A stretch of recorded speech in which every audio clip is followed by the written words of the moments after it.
Quando alguém fala em Dante, provavelmente a primeira coisa que vem na cabeça é cabelo branco, sobretudo vermelho, duas pistolas, espada gigante, pizza, piadas e um cara completamente maluco que parece não levar absolutamente nada a sério. Mas em 2013, a Capcom decidiu fazer algo diferente, muito diferente. Ela pegou Dante, mudou o visual, mudou a personalidade, mudou a origem, mudou o universo, mudou a relação dele com o Virgil e colocou tudo isso em um jogo chamado Devil May Cry, o famoso reboot da franquia. E cara, se existe uma versão de Dante que divide opiniões até hoje, é essa. Tem gente que odeia, tem gente que acha que ele é uma versão inferior ao do Dante original, mas também existe muita gente que gosta bastante desse personagem. E hoje eu quero justamente falar sobre isso. Por quê? Porque o Dante do Devil May Cry Reboot é tão bom. Primeiro, ele não é o mesmo Dante. Antes de qualquer coisa, precisamos entender uma coisa. O Dante não é simplesmente aquele Dante original com outra roupa.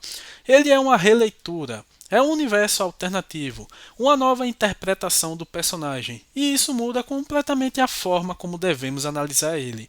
É como se a pergunta fosse: e se Dante fosse criado em um mundo diferente? E a resposta da Ninja Theory foi: ele seria um completo rebelde. Vamos começar pelo que provavelmente mais chamou a atenção quando o jogo foi lançado: o visual. O Dante clássico tinha aquele cabelo branco extremamente marcante. No reboot, ele aparece com um cabelo diferente, mais curto, roupa diferente, uma aparência mais jovem e rebelde. E a intenção era clara.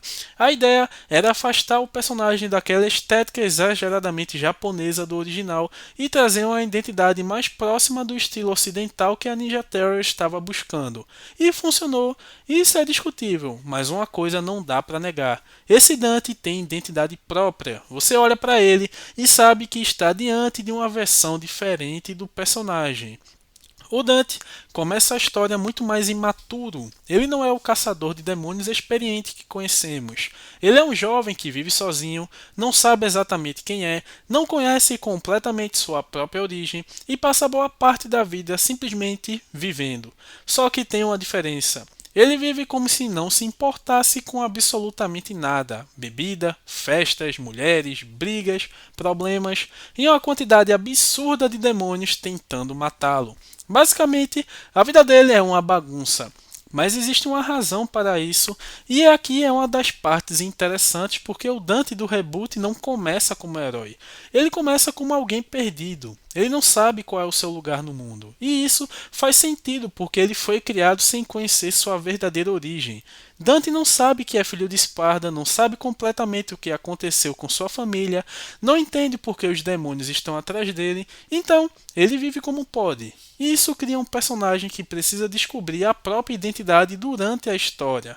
E o universo do reboot é uma das coisas mais interessantes do jogo, porque os demônios não estão simplesmente escondidos no inferno, eles controlam o mundo. A humanidade vive dentro de um sistema manipulado, e os demônios estão por trás de instituições, bancos, mídia e governos. O principal vilão é Mundus, e ele não é apenas um rei demoníaco, ele praticamente controla a sociedade. Existe um detalhe muito interessante: Limbo.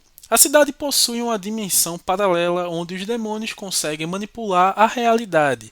As paredes se movem, prédios mudam, ruas se deformam, propagandas ganham vida. O cenário inteiro parece estar tentando matar Dante, e isso ajuda a criar uma sensação de que o mundo está contra ele. E é justamente aqui que a personalidade dele começa a fazer sentido.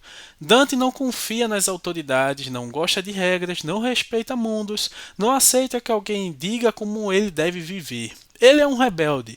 O jogo inteiro trabalha essa ideia. Dante é alguém que se recusa a aceitar o mundo como ele foi apresentado, e quando descobre a verdade, ele decide lutar contra ele.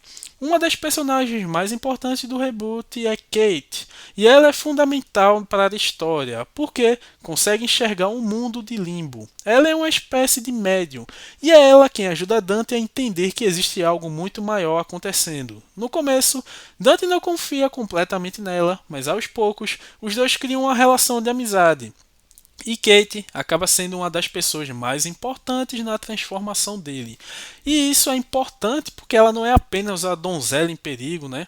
Ela não está simplesmente esperando Dante salvá-la.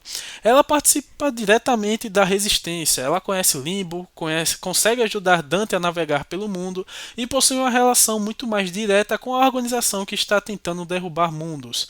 Ela funciona como uma ponte entre Dante e a realidade daquele mundo. E obviamente não dá para falar de Dante sem falar de Virgil. No reboot, Virgil também é diferente. Ele é líder da The Order, uma organização que luta contra demônios. E ele procura Dante porque sabe quem eles realmente são. Os dois são irmãos, filhos de Esparda e Eva. Só que a relação deles é bem diferente daquela que conhecemos na série original. Porque no universo de Devil May Cry, Esparda era um demônio poderoso, Mundus era seu superior. Mas Espada acabou se rebelando e ele se apaixonou por Eva e teve dois filhos, Dante e Virgil.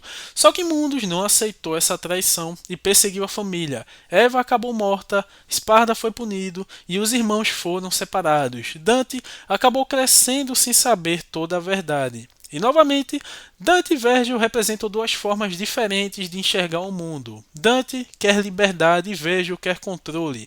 Dante acredita que as pessoas devem poder escolher seu próprio caminho, já o seu irmão acredita que a humanidade precisa de alguém forte o suficiente para guiá-la. E isso cria um conflito muito interessante, porque o irmão de Dante não está necessariamente pensando eu quero destruir o mundo, ele pensa que consegue fazer um mundo melhor. O problema é o método. Conforme a história avança, Dante começa a descobrir sua origem. Ele percebe que é um Nefilim, filho de um demônio e de um anjo, e isso faz dele uma ameaça enorme para mundos, porque Dante possui uma natureza que os demônios não conseguem controlar. E isso também explica porque ele é tão poderoso. E aqui, o reboot faz uma mudança importante na mitologia. O Dante original é meio humano e meio demônio. No reboot, ele é um Nefilim, filho de Esparda, um demônio, e Eva, que nesse universo é um anjo. Essa mudança permite ao jogo criar uma identidade própria. Dante não é simplesmente um humano com sangue demoníaco.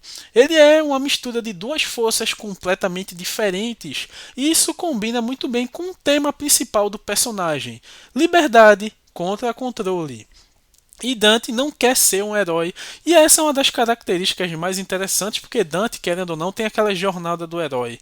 Ele não acorda pensando, hoje vou salvar a humanidade. Ele quer viver a própria vida, só que quando descobre que o Mundus está fazendo, ele percebe que não pode simplesmente ignorar. E aí começa a transformação. O cara que vivia sem se importar começa a se importar. A história inteira é praticamente uma grande revolta. Dante descobre que o mundo que conhecia era uma mentira, os demônios controlam tudo, Mundus controla tudo e as pessoas não sabem. Então Dante começa a destruir esse sistema e cada missão representa um pedaço dessa revolução.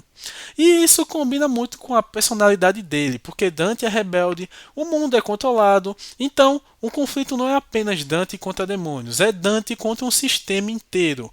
E essa é uma das diferenças mais interessantes do reboot. Então, o Dante do Devil May Cry Reboot é bom?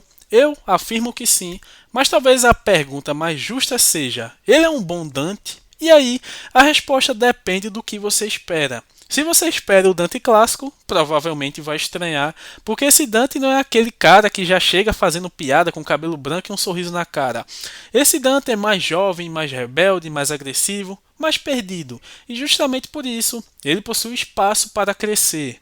Ele começa sem saber quem é, descobre que é um Nefilim, descobre a verdade sobre seus pais, descobre que possui um irmão, descobre que o mundo está sendo controlado, enfrenta mundos, perde Virgil e no final encontra seu propósito. Ele não quer ser rei, não quer controlar ninguém, não quer dominar o mundo. Ele simplesmente quer que as pessoas tenham liberdade para escolher seu próprio caminho. E talvez essa seja a melhor definição para esse Dante. Ele é um rebelde que descobriu que precisava lutar. Não porque alguém mandou, não porque ele nasceu escolhido, mas porque ele decidiu. E no fim das contas, talvez seja justamente isso que faça essa versão do Dante funcionar. Ele pode não ser o Dante que todo mundo queria, pode não ter o mesmo humor, pode não ter o mesmo visual, pode não ter a mesma história, mas ele possui algo importante. uma identidade própria. E se existe uma coisa que Devil May Cry conseguiu fazer, foi pegar um dos personagens mais conhecidos dos videogames, quebrar tudo e reconstruí-lo da maneira completamente diferente. E você, curte o Dante do reboot ou acha que não chega aos pés do Dante clássico? Porque essa discussão, essa aí provavelmente vai durar até os fins dos tempos.